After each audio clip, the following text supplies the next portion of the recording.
Hai, hello, salam sejahtera Malaysia. Selamat datang ke channel Fels Lifestyle. Nah, seringkali kita mendengar berkaitan dengan rasuah yang berlaku, bukan saja di luar negara, bukan saja di semenanjung Malaysia, di Borneo, Sabah, Sarawak, tapi hampir setiap pelosok Malaysia ini kita pernah mendengar cerita, berita tentang rasuah. Bahkan nama-nama pemimpin-pemimpin besar yang terlibat dengan rasuah. Nah, macam mana nak hapuskan tradisi rasuah ini? Karena kita dengar, kita sudah dari dulu lagi dengar tentang rasuah.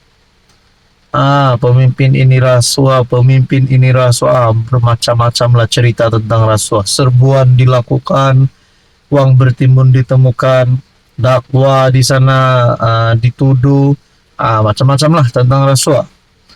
Jadi pada akhirnya baru-baru ini kita digemparkan dengan rasuah 8 adun di Sabah. Tapi saudara-saudara, satu lagi maklumat yang saya terima. Kali ini bukan 8 adun, bukan 10 adun, bukan 15 adun, tapi 20 adun disebut di dalam satu berita ataupun maklumat yang saya terima ini. Warisan dalam satu kenyataan. Persoal jika 20 adun terlibat skandal perlombongan Sabah.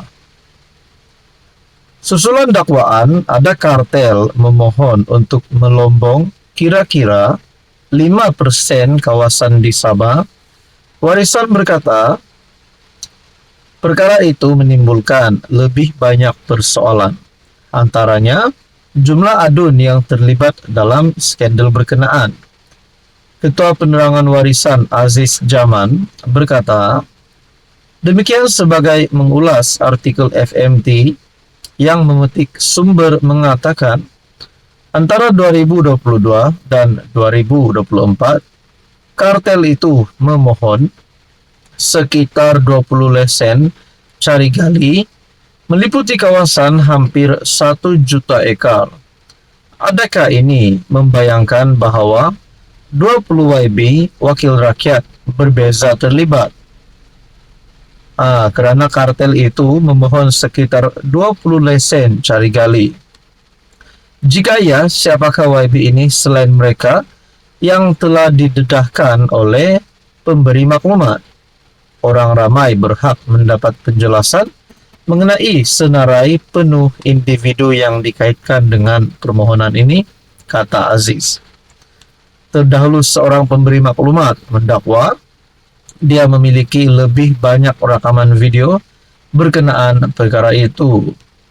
Sumber mendakwa lesen itu telah disyorkan kepada SMM Sabah Mineral Management Sdn Bhd untuk kelulusan tanpa sebarang usaha wajar yang menyokong permohonan itu.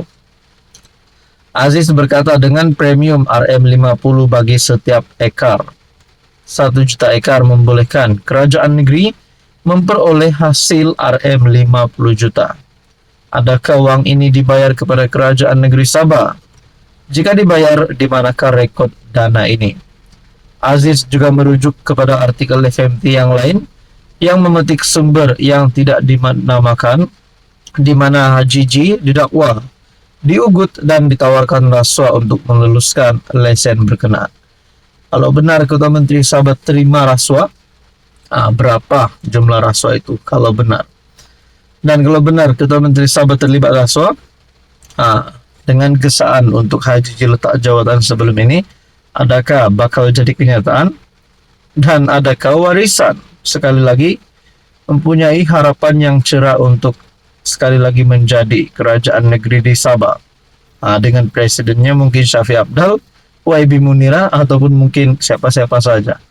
Nah, saudara-saudara, di dalam politik apa-apapun boleh berlaku. Tapi berkaitan dengan skandal ini, rakyat Sabah perlu tahu perkara yang sebenar. Apa komen Anda? Hai, hello, salam sejahtera Malaysia. saudara-saudara yang saya amat hormati. Dalam keadaan yang sejuk-sejuk begini hujan, rupanya antara isu yang panas pada hari ini adalah berkaitan dengan kenyataan daripada UMNO untuk menerima semula ahli yang digantung dan ahli yang dipecat. Setelah UMNO membuat kenyataan begini, BN membuat kenyataan begini, akhirnya antara dua nama yang menjadi sebutan ramai. Pertama, of course lah, Khairi Jamaluddin. Dan yang kedua, Hishamuddin Hussein. Kedua-dua ini dilihat janggal bila mereka dipecat dan digantung keahlian mereka di dalam kepimpinan UMNO. Sampai penyokong-penyokong ada yang tak puas hati. Karena mereka kata darah Hishamuddin Hussein dan KJ adalah UMNO. Kenapa mereka boleh dipecat? Kenapa mereka boleh digantung? Nah, pada akhirnya saudara-saudara, apa keputusan terkini daripada KJ dan Hishamuddin? Sebelum ini dalam satu tulisan dari Hishamuddin Hussein berkata, cepat-cepat KJ dan Hishamuddin hantar surat permohonan untuk menyertai UMNO semula. Jadi saya rasa begitu juga dengan penyokong KJ dan Hishamuddin rasanya, yang mahu mereka stay ataupun kembali kepada UMNO. Berkaitan dengan ini, jika UMNO terima kembali, bolehkah KJ Hisham patuh pada parti?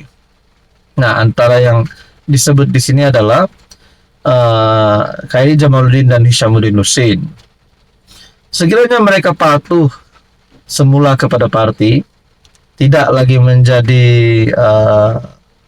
terlalu mengkritik Zahid Hamidi seperti mana yang pernah dilakukan KJ sebelum ini, adakah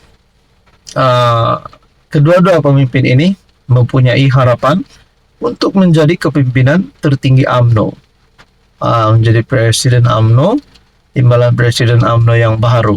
Sekiranya kedua-dua nama ini diserap semula masuk di dalam UMNO, adakah ini bermula kepada UMNO untuk menjadi dominan semula? Di dalam tulisan Hishamuddin ada juga berkata, setelah Tajuddin diterima semula masuk UMNO, permulaan kepada UMNO untuk menjadi dominan semula.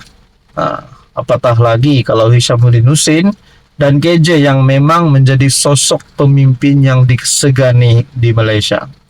Saudara-saudara, kalau nak cakap KJ dan Hishamuddin serta IPN, kita belum dengar cerita itu. Nak cakap KJ dan Hishamuddin, tubuh parti baru, pun kita belum dengar cerita itu. Tapi apa pandangan Anda kalau KJ dan Hishamuddin sertai UMNO semula dan mungkin terus diserap menjadi menteri di dalam kabinet kerajaan perpaduan? Itu semua pun tidak mustahil untuk berlaku. Jadi saudara-saudara, apa komen Anda?